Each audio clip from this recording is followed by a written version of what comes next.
Understanding the Merchant Navy. Welcome to this training video, which aims to provide maritime charity staff and volunteers with an understanding of Merchant Navy seafarers. By the end of this video, you will have a deeper understanding of the Merchant Navy's recent history, shipboard environment, working conditions, and the background of its seafarers.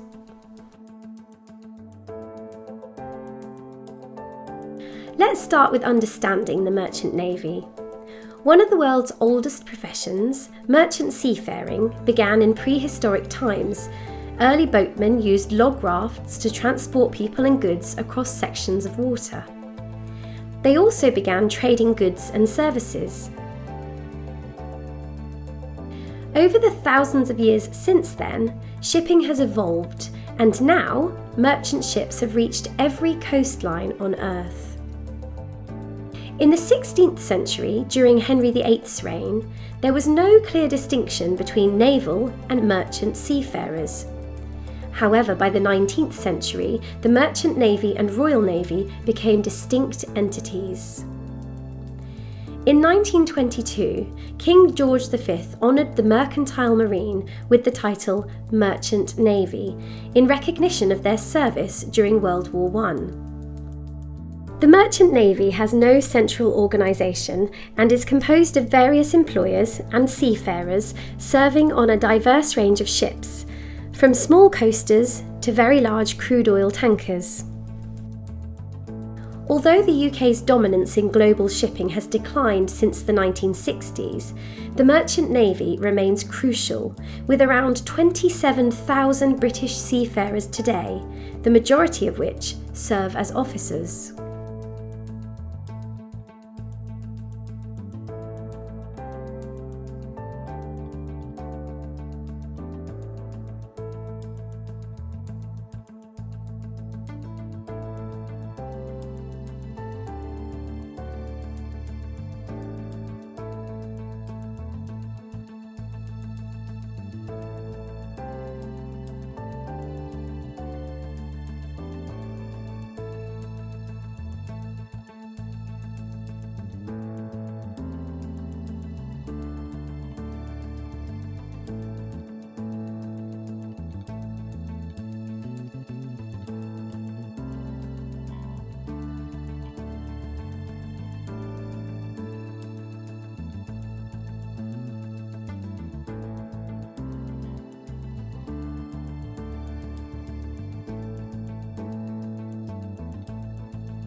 Merchant seafarers have played pivotal roles, especially during wartime.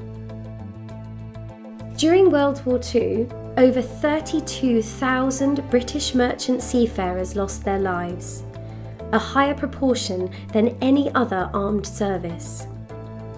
Many more suffered severe injuries and others became prisoners of war. The Merchant Navy is now recognised by many as the fourth service and is honoured with the Red Ensign flying proudly on the cenotaph in London, alongside the flags of the other three services. Even in the Falklands War, merchant seafarers were on hand to support military efforts.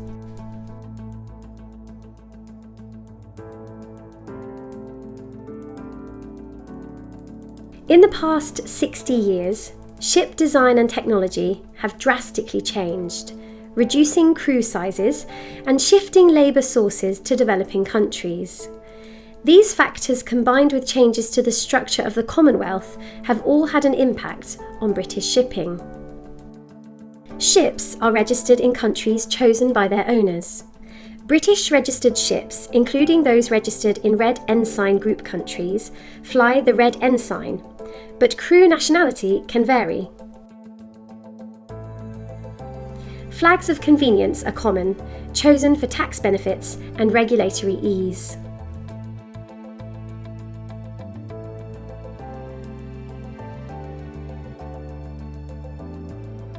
Merchant vessels come in various types. Let's explore some of them. Passenger ships carry passengers on regular routes or holiday cruises. Cargo liners and container ships transport goods globally. Large container ships like the OOCL Hong Kong, with capacity for over 20,000 containers, epitomise modern efficiency.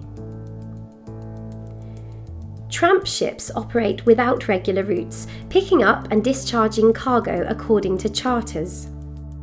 Tankers can exceed 300,000 tonnes and are designed to transport crude oil to refineries. Vessels below this size carry crude oil, other petroleum, liquids, or chemicals.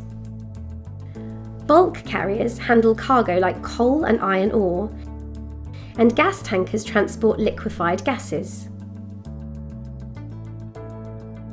Specialist vessels, including supply ships, ferries, research vessels, and large yachts, serve unique roles in maritime operations. The Royal Fleet Auxiliary plays a significant part supporting the Royal Navy and other armed services with tankers, dry stores, and landing ships. Many large yachts have professional crews. While the numbers used to be quite small, the market is growing, with some yachts exceeding 3,000 tonnes. These yachts are exclusively for leisure purposes, either used by their owners or time chartered. Crews come from the Royal and Merchant Navies or are directly recruited, earning their living at sea as merchant seafarers.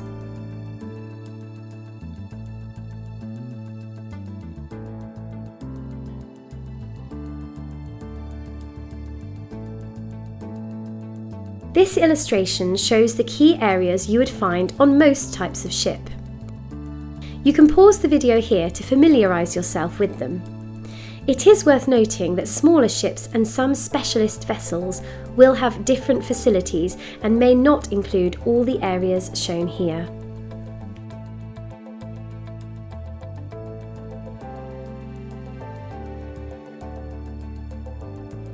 Welcome to the section on seafarers. Unlike many other professions, seafaring is more than just a job. It's a vocation and a unique way of life. Seafarers live and work aboard their ships 24/7, often for months on end. This creates a distinct working environment that requires both professional and social interaction in a confined, complex setting. Historically, seafarers were directly employed by shipping companies. However, the landscape has shifted significantly, with many seafarers now employed by ship management companies or through manning agencies. Ships are typically divided into three primary departments: deck, engineering, and catering. Some specialised ships may also have additional departments, such as a medical department, present on larger ships or passenger vessels, staffed by doctors and nurses; security department, found on passenger ships or vessels with security personnel; and hotel department, responsible for guest services and hospitality on passenger ships. The captain, legally known as the master, is a qualified master mariner. Often starting as a cadet and rising through the ranks, the captain is responsible for the safe navigation of the vessel, the welfare and discipline of the crew, the safety of passengers and cargo, and the prevention of environmental pollution. The deck department, led by the chief officer, handles navigation, cargo, stability, security, and emergency equipment. Junior officers support the chief officer and keep a 24-hour watch system, typically working 4 hours on and 8 hours off. The deck crew includes ratings who perform maintenance and operations tasks, supervised by the boatswain. Under the chief engineer, the engineering department maintains the ship's propulsion, generators, and various mechanical and electronic systems. This department includes engineer officers and electro-technical officers, along with skilled ratings who assist with mechanical tasks. The catering department is responsible for providing meals and maintaining living quarters.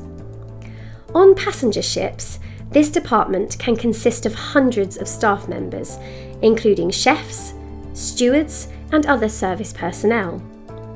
On other ships, the catering team may be as small as a cook and a steward.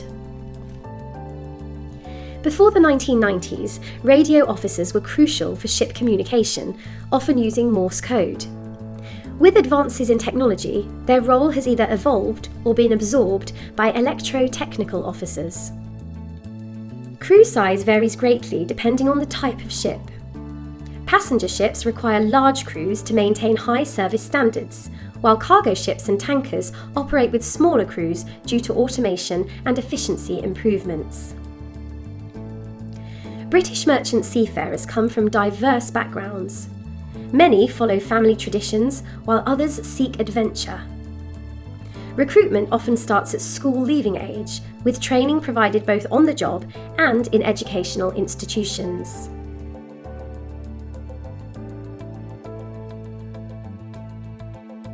Direct employment. Traditional shipping companies often offer ongoing contracts, fostering a clear promotion structure and a strong company ethos. Until the early 1980s, the pool system managed seafarer recruitment, providing employment opportunities based on ship availability. Nowadays, manning agents handle recruitment, with many based in Southeast Asia, the Philippines, and Eastern Europe. Conditions and quality of these agents vary.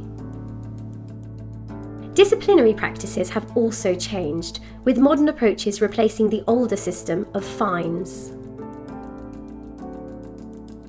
Each British seafarer must have a discharge book recording their qualifications, rank, service at sea, and periods ashore. This book serves as an important document for their professional history.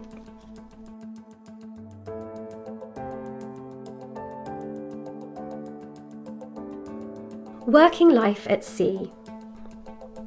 On a ship, the deck and engine crew work in rotating watches to ensure 24-hour operation. In addition to working a 4-on, 8-off watchkeeping system, smaller ships often work 6-on, 6-off. Passenger ship crew typically work irregular and unsociable hours, which can vary significantly depending on the crew's itinerary, as well as the specific crew role. With the exception of passenger ships, most ships operate with unmanned engine rooms, UMS, both at sea and in port. However, during critical phases of operation, like manoeuvring or in congested waters, or when machinery malfunctions, the engine room will be manned. Crew accommodation on merchant vessels tends to be functional and varies depending on the rank of the seafarer, the age of the vessel, and the policies of the operating company. Officers typically have private cabins that include an ensuite bathroom. Ratings may share cabins, though more modern vessels are increasingly offering single cabins with shared or private bathrooms. The living conditions are generally clean and basic, with standard features like air conditioning and heating. In contrast, crew accommodation on passenger ships is more complex due to the large number of crew members on board, often numbering in the hundreds or even thousands. Senior officers often stay in private cabins, and junior crew usually share small cabins. The main differences between the two settings lie in space, privacy, and social life. Merchant vessels tend to provide more personal space, while passenger ships offer a more dynamic social environment, but tighter living quarters for junior crew. Food on ships varies depending on the type of vessel and its resources, but it generally aims to be nutritious, satisfying, and culturally appropriate for the crew. Seafaring has traditionally been male-dominated, but there are increasing opportunities for women. Efforts are being made to boost female recruitment in the maritime sector.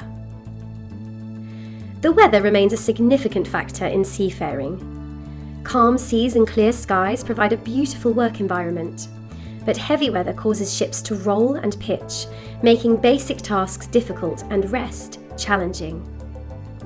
seasickness can affect morale, and ensuring seaworthiness in storms or poor visibility adds stress, particularly for senior officers.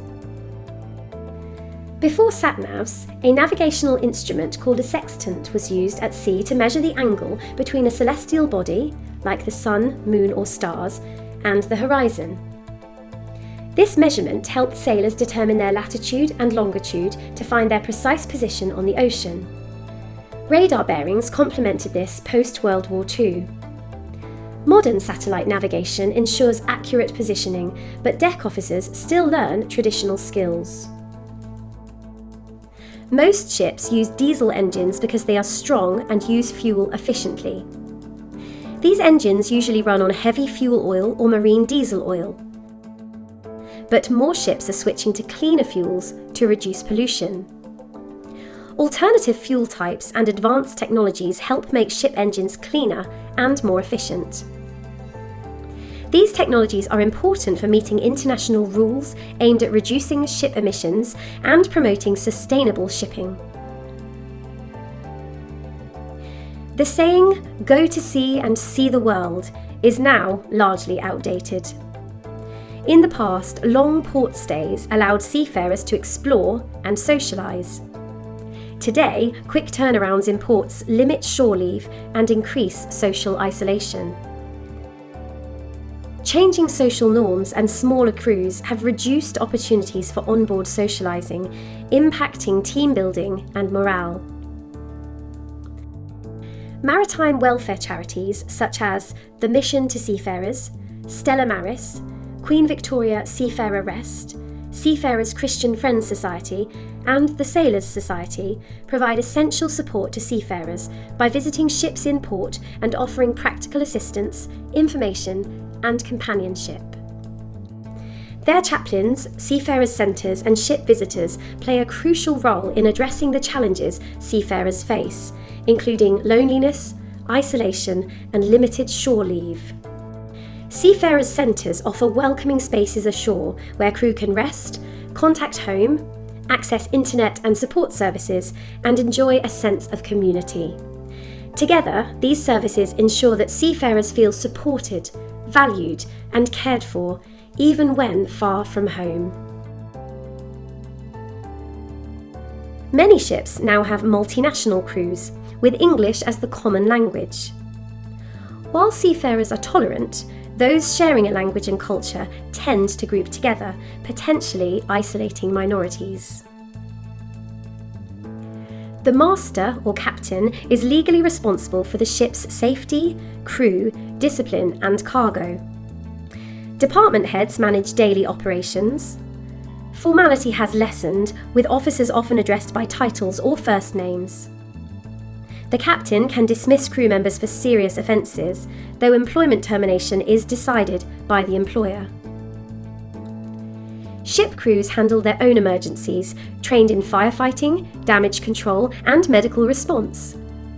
Ships carry sufficient flotation devices for all on board, and serious medical issues may require external assistance or evacuation. Yacht crew. This sector includes crew members on super yachts and charter yachts, which have grown in size and number over the past 2 decades. These vessels offer luxury experiences, with the master and senior officers earning good wages, while the rest of the crew often receive modest pay and basic accommodations. This industry has become a career path for many UK nationals.